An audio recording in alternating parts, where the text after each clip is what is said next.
wanna get closer, wanna come over.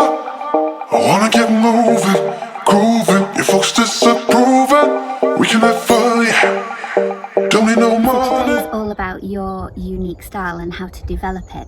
But before you develop it, you've got to understand everything that goes into it. And that can be a bit confusing, especially when you're starting out being an artist, creating work and being inspired and influenced by lots of different sources. It's hard sometimes to pinpoint exactly what it is about your style that makes you unique. So today I'm just going to break that down and also show you a few examples. So when I was studying at the Norfolk Painting School, I took a diploma in professional oils.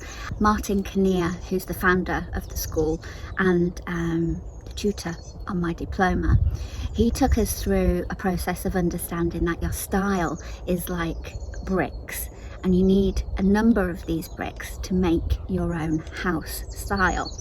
And when I heard this, it really resonated with me. I really understood and I grasped the sense that style isn't just one thing, and it's something that happens. It's something that you identify to what you're responding to, what you're influenced by, but then you almost like you put it through your own filters and it comes out as your own expression.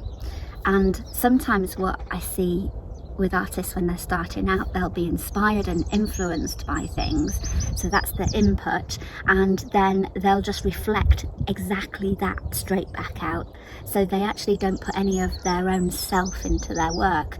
And that could be for a number of reasons. It could be self-confidence in expressing who you really are as an artist. It could also be that you're too heavily influenced by what you've found and what you've loved, and you've suddenly got caught into the trap of just regurgitating the same thing. So with that in mind, I went and I found some bricks in the garden, and I scribbled on the bricks the different elements that go into making up your style. Style is kind of a mix of, you know what you like, but do you know why you like it? Let me break it down for you.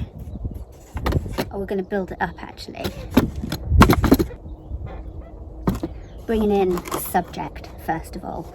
So subject is the main idea that's represented in your work. So if you guys know me, you know I mainly paint cows. I of course paint other things, but I'm known for painting cows, and that's my subject. What's your subject? Do you mind? I'm filming. So next up, we've got method. Now, if I could fit it on, I'd prefer the word technique. What's the technique that you're using to create your art? Let's think of a good example for you. Have you seen Iris Scott? How she uses her fingers to apply the paint to the canvas to create these really expressive pieces of artwork. She's got a distinct method that's unique to her. Next up, we have tools. So what are the tools that you're using? If you're a photographer, it might be a certain brand of equipment that you always use. If you're an artist, it might be that you paint on board rather than canvas, or you use palette knife rather than brushes. Your selection of your tools is very important. So next up we have inspiration. Inspiration very often gets confused. Inspiration gets confused with influences, and the best way to think about this is inspiration is emotional. It's what stirs you to really love something. It brings you joy, you have an emotional reaction to it. So that's inspiration. Influence is like a driving force. It makes stuff happen.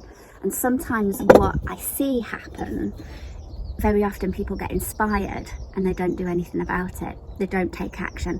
But if you bring influence into the mix, then you get a force of action.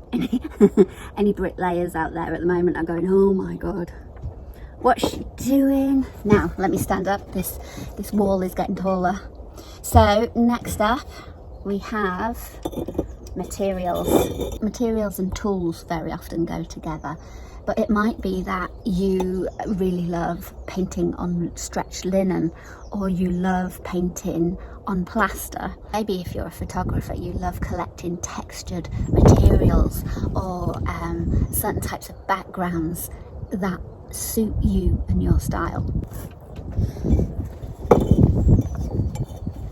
Then, of course, we have colour. This is absolutely massive and actually overlooked, because people tend to just squeeze the paint straight out of the tube and use it like that, rather than think really consciously about what colours am I using. Colour is an emotional trigger for us. When we see our favourite colour, we smile, we're happy. And there's certain artists that you can spot that use certain colours in their work as well. So, what's your colour palette? What are your colour choices? How would somebody recognise your work from the colour alone? And finally, squidge this along a bit. We've got the story. What's the story of your work? What's the story of your art? And how do you tell that story? You know, this is a real mix of your personal values and how you communicate with the world. Are you cheeky? Do you tell emotional stories? Are you quite cryptic in what you're trying to convey to the world? Or is there something that's hidden in the meaning of your paintings? Story is something that is very often overlooked, and it takes a little while to develop, and this is one that personally I'd like to work more on. Anyway, let's take this lot back inside and I'll show you a few examples. Should we talk this through in a really practical way? I've put one of my paintings up on the house of bricks, and we're just going to go through each of the bricks, and that will demonstrate how I've used each of these bricks into my style of painting. So first of all, what are the colour choices I've made? Nice and bright, high saturation, definitely. What's the story I'm telling? Well, there's a story with the be brave. Usually there's a message in my paintings where I try to make people smile, lift their spirits, and just distract them with positivity for a little while. Materials, what materials have I used? I've used acrylic on stretched, boxed cotton canvas. What's inspired me? Well, these Highland cows have inspired me. When I see the real things, they do just make me smile. Their hair reminds me of my hair. You got red hair. What influences me? So remember the difference between inspiration and influence. Inspiration is that emotional thing. Influence is the action, the driving force. So what influences me to make this happen? And I think this is really interesting. When I paint and I create something for somebody and they love it and they smile and they're happy, that in turn makes me happy. And it's like this virtual circle of positivity. Method, what's my method? Well, if you've been to my workshops, you've got a bit of an insight into the method I use. I work from dark to light, and I work from big to small, and almost use abstract shapes, working my way to detail.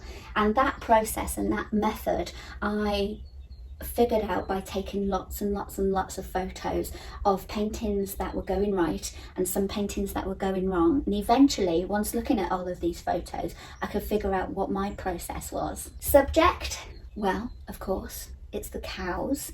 And I find, obviously, cows are a universally loved animal, so I find my subjects connects with people in ways that I can't just on my own.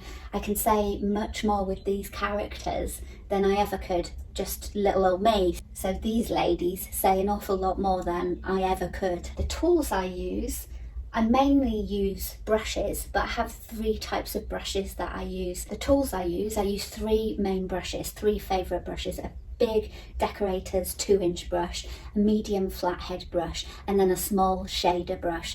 And that's my basic kit for my tools, and that gets me a long way. But I think when you first start painting, or you start with your art, you buy all sorts of things because you think you need everything to make your artwork unique. And actually, the game of simplifying what you need to create your art is actually much, much more effective. I want to set you a challenge.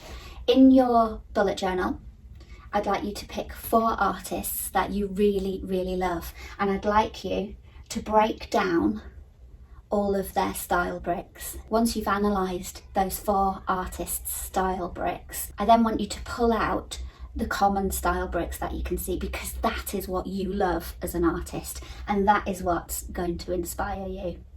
Then, as a next exercise, I'd like you to make a box in your bullet journal with 8 squares, all titled with these style bricks, and I'd like you to commit to what is your style brick. So in other words, what are the colours that you use?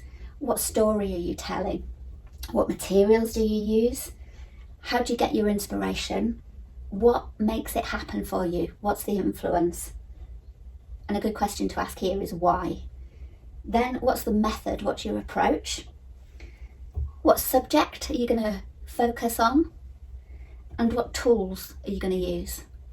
And this is going to help you, especially on day 5 of the 21-day challenge. We've got other bits and pieces in between which will equip you for day 5, but this is going to be like your foundations for understanding what you're doing, how you're doing it, and why you're doing it. Remember, at the start of this video I said you know what you like, but do you know why you like it? This is the why, and this is what's important. Have fun, let me know how you get on, and I will see you tomorrow, and we're going to be making an inspiration board following on from this. See you tomorrow.